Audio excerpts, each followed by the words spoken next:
I came to Australia after COVID to finish a grad program, and I started dating a Kiwi guy.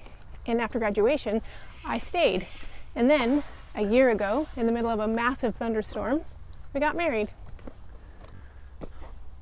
And I'm the Kiwi guy. After we got married, we decided on a tree change. So we moved out of the city and ended up here. This is our life.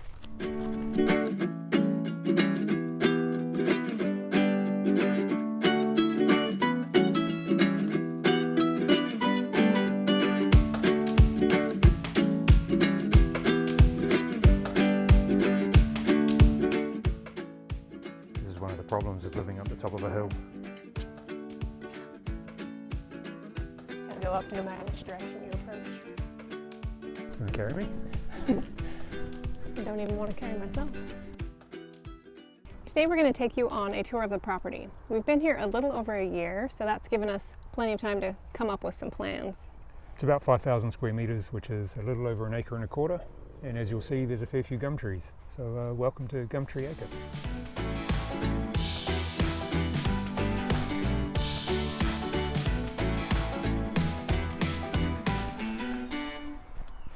One of the first things we did when we moved in was turn what was a patch of grass into a flower garden. The idea was to encourage more pollinators into the area and to just create more diversity. Even though we're trying to focus mostly on natives throughout the property, I'm being a lot less strict with myself in the flower garden. Wasn't this the one you killed? Well, I define killed. I mean, I ripped it up, but then I put it back in the Well, ground. Lucky for you, it's having a comeback. It's great. It's fine. It's doing well.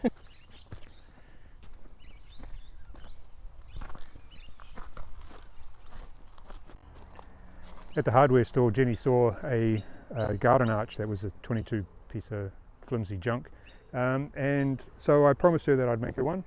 I put this together. I'm not much of a builder, but it's still standing. It's been through a few storms now. I'm pretty proud of it.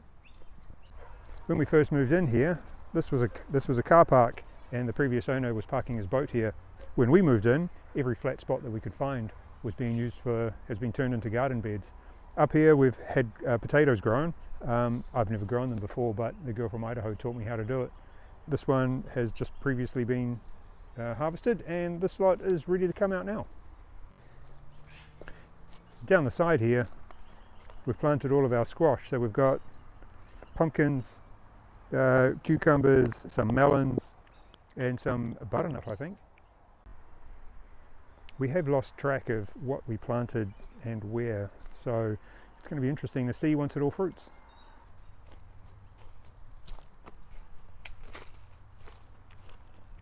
We want to grow as many fruit and veggies as we can, mostly so we can remove our reliance on the supermarkets and eat more in tune with the seasons. And I have a corporate job, so this makes me feel a bit more physically productive. We want to be as self-sufficient as possible, while also recognizing we're probably never going to be fully off-grid. At the moment we have a 5 kilowatt solar system, and we want to expand that in the future to include some more panels and probably a battery. But for now, it cuts down on our power costs. We need to do something about these piles at some point. The garden centre knows who we are. By name, probably. By name, yeah. The first thing we did when we moved in, before we'd even unpacked all of our boxes, was to build these garden boxes. The first thing that I built, so we won't be doing any close-ups. Oh, I think they look great. But it doesn't matter anyway. Eventually we're going to have permanent beds built somewhere else, but we didn't know where at the time, so flat surfaces became gardens. We knew we needed to get things in the ground. When we bought this place, we had a 3-month closing, and we got super excited about growing things, so we filled our courtyard full of vegetables in pots. So they were a little overgrown by the time we got here and really needed to get in the ground. We've had to keep them covered though, because we love the tomatoes, but so do the king parrots. We're heading down to where the old shed used to be. When we first moved in, there was this creaky old shed. It had a tree leaning up against it, and when the wind blew, it's all you could hear all night was this creaky old shed. So we've pulled down 2 trees here, chopped those down, and obviously we've ripped the shed down. That was a bit of an adventure. And we've put in some more vegetable gardens here and some strawberries, which are going really well at the moment. If only we could keep whatever is eating my strawberries away from my strawberries. Jenny and I tidied up the old shed that was here, and we bought this fire pit, and this is where we've been making s'mores all winter. It's been quite nice. We're still waiting for some tomatoes to ripen down here, So hopefully those will be coming pretty soon. Ugh. This used to be a chicken coop. All of this was fenced off, and the previous owner had some chickens in here, but he kept buying them and they kept getting eaten by foxes. So we've decided to pull it apart and build a proper chicken coop. The plan will be Cockatoos. cockatoos. Hey, better not be over there eating my plants. What are they doing? Resting in the shade? I think they're just chilling out. I mean, it is hot. It amazes me how much people pay for those things as pets. And we're like, leave our stuff alone. Stop eating my plants. Quit stealing our stuff. We don't consider ourselves to be a homestead. We're probably more like Homestead Lite. We're not going to have cows or goats or... Yet. Just kidding. But we are going to have chickens. That's on the plan. We're going to put a chicken coop in somewhere in this area, we think, but we're not sure where yet. The previous owner used to own a pony, and this used to be the pony stable, apparently. We have no idea what we're going to do with it. Probably rip it down. The pony is also the reason why there is almost nothing except gum trees growing on the property. Just ate everything. We ate everything. Yeah, and it compacted all the soil, but we'll show you that more later. We're currently in the process of designing a garage build. Kane and I have set it up so that we take turns managing projects, and I get to do the garage build. But somehow the garage build has become more than just a garage build. I mean, sure, we are going to be replacing this carport with a garage that includes a workshop, a studio, and a gym. The garage project somehow now involves resurfacing the driveway and dealing with stormwater and redoing this wall. It's all part of the garage. Yeah, apparently. Yeah, I mean, I had to research the car. That's, that was my project. Those seem equal. Yeah. When we first moved in, there was apparently the storm of a century, and we had so much rainwater that we ended up diverting it down here and building this rainwater garden. What is... there we go. Case in point. Cockatoo damage. Dicks. Whatever, come on. The last part of the garage build entails creating retaining walls all the way around this space to accommodate the wider garage, but also to put in a large water tank right about where this apple tree is. It's like the biggest tree we have. Because it was here when we got here. It was here when we got here, and this this season we had about 30 apples on it, and then I think 28 of them got munched on by some bird while they were still tiny and green. So we had to do a rescue mission. We've managed to save 2 of them, which are slowly ripening. Maybe we'll get those at some point in the next couple of months. Me again. Back to me? Yep. Back to me. All right, where to? Orchard? Yep, orchard. All right. This was a bay tree. It's going to be in the way of our garage build, so it got chopped down prematurely, but it started growing again. So I'm going to try and propagate this into several small bay trees. Then of course we'll have to try and find somewhere to plant them. Down here will part of the garage build that Jenny will be looking after is ramp access, so drivable access down into the back of our yard. At the moment, to get anything down here, we have to carry it down in buckets, which is starting to get tiring, especially in the middle of summer. All right, welcome to our orchard. So far we've planted some blueberries, loganberries, some grapes, blackberries. What else do we have down here? Raspberries, and sylvan berries. Yep, and mulberries. Currants. Currants. We've that's got right. Golden currants. Yep, and black currants. We wanted to get the plants in the ground as quickly as possible because they're going to take 3 or 4 years to start producing. When we first planted them though, the soil here was really bad because of the pony that used to be in here. It's just tramped everything and hard packed it. So underneath all of this topsoil is just hard packed clay really, and rock.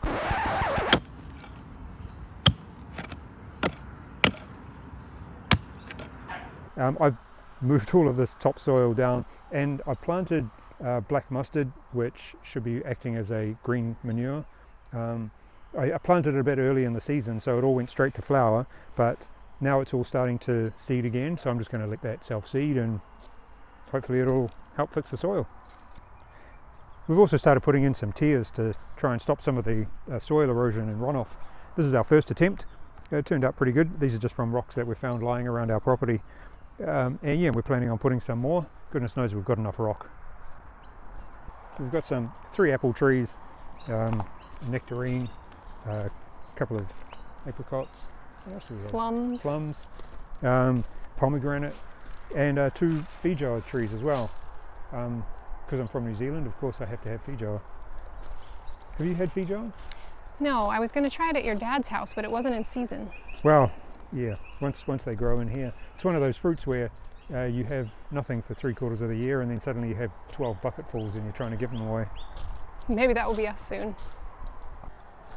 These are our 2 feijoas. I'm not sure, trees, bushes. We hedge them in New Zealand quite often, so my grandmother used to have a feijoa hedge. Yeah, what are they called? Pineapple guava.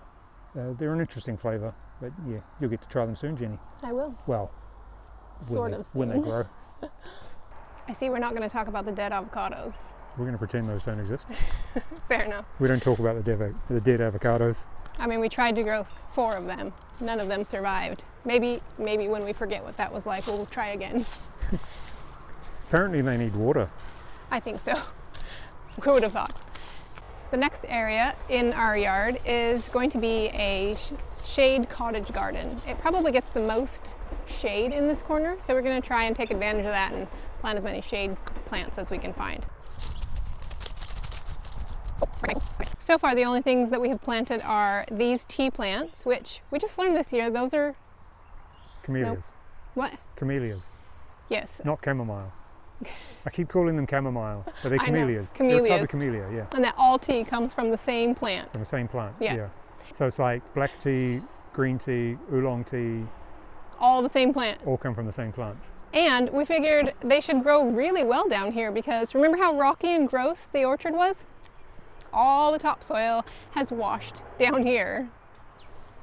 Should be nice. Are we going to tell people about the nodding saltbush? I don't know. Is that embarrassing or funny? Bit of both. We went to the nursery to buy native plants for the yard, and we bought this plant called nodding saltbush, which was a native, and it was February, so I was worried it might not survive the heat. So I came home and planted it, and then we found it Everywhere. all over the yard, just growing naturally, of course, because it's a native. Yeah, I'm glad we only spent $4 on it. And we could have spent nothing. Let's go to the future Mediterranean garden. Oh, it's really dry. Especially dry right now, since it's summer, when normal countries grow things. I shouldn't say normal countries. We built the asparagus bed last autumn. It was the first retaining wall that we built. I should say. Kane built. He did most of the work. There's a lot of jackhammering there. A lot of jackhammering. Underneath this is basically just rock. However, we knew we needed to get the asparagus in early since they take like 3 or 4 years to be productive. We planted 30 asparagus seedlings, and these are the ones that survived, which, you know, this was probably enough to get us going. The end of each of these beds has some native paper daisies, parsley, and rhubarb as well. Then we have 3 citrus trees. This one is a mandarin. This one is a blood orange. And that one way down there is the lemon tree, which hasn't been very happy, but we think it's recovering. This is going to be a fire pit area. Even though we're in bushfire season at the moment, we can't really have any fires. We're going to turn this into a fire pit. We're going to have some seating around it, put some retaining walls in to flatten it off a little bit. Obviously it needs it. I'm always a bit cautious around here because under that rock there's a bull ant nest, and they're, well, territorial. They don't like people wandering around. Over here is going to be a daybed area. We're going to try and put a daybed in there with some nice screening plants, so Jenny and I can come down here and read books and chill out on hot days like today. It's hot. Yeah. And up in here will be an outdoor dining area. We plan on flattening this off a little bit, putting a pergola, you say pergola over it. Jenny wants to plant a bougainvillea, Yep, which bougainvillea. should be really nice. And this has been our latest project. We're quite proud of it. We've been putting in these steps. Before, this was just a bit of a slope up to the back of the shed. So we've been putting in these steps and these rock walls. It's turned out pretty good. I'm quite happy. They work. Quite well. They still have a few tests to get through. They haven't survived a rainstorm yet. We'll wait and see what happens. You better not be eating one of my plants. Wait to come in for a break. It's too hot outside.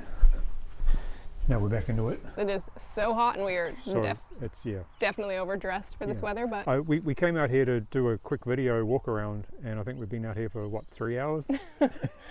Hopefully we'll be done soon. All right. When we started this project, we started planting natives along this slope, and the plan is to continue that all the way around. Come with me. Oh, and eventually we would like to add a swing to this tree because, I don't know, I just think that would be fun.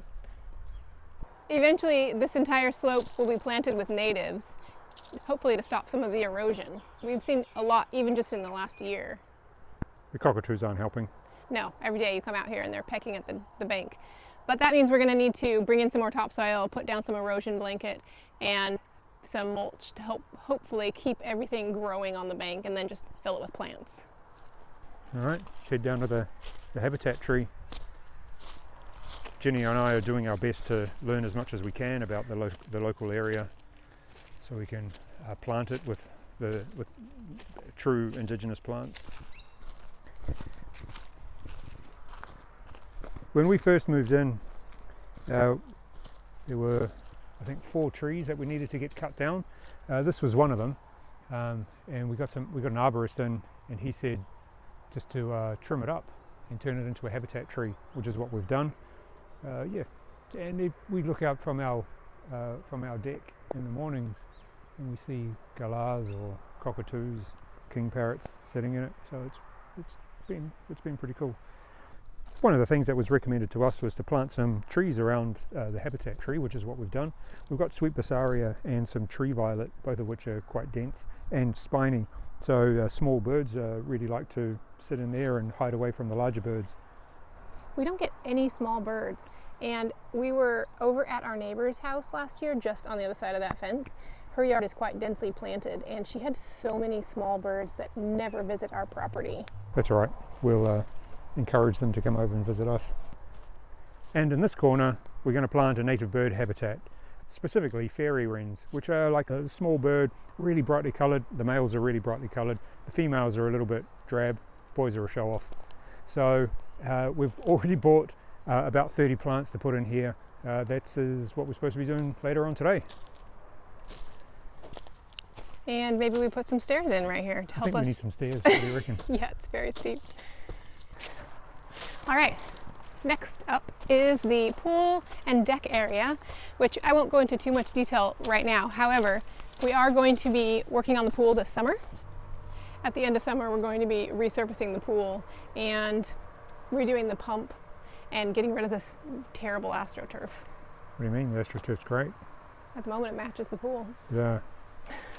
really shows off how green our pool is at the moment.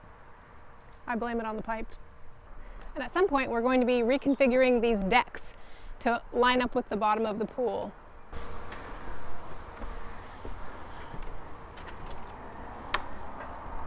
We definitely want to keep that view.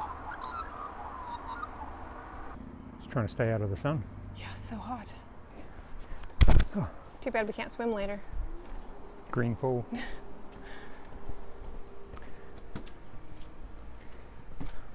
Now, we're going to replace these steps, straighten all of this up. We're going to have a deck that goes and wraps around the house. All of that's in the plans.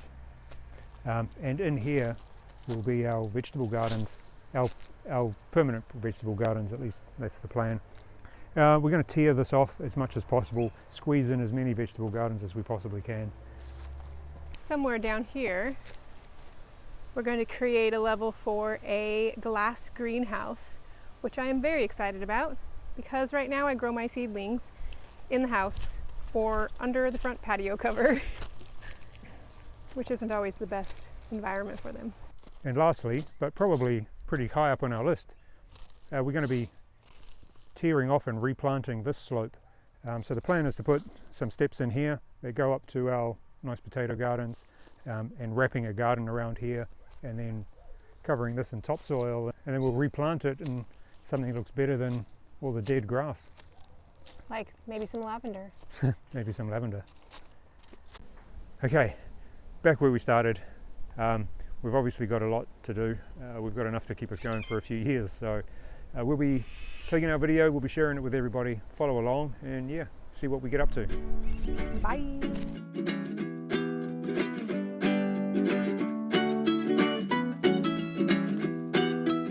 I put sunscreen on before I go out and brave the hot Australian sun. Welcome to summer in Australia. Skin cancer capital of the world.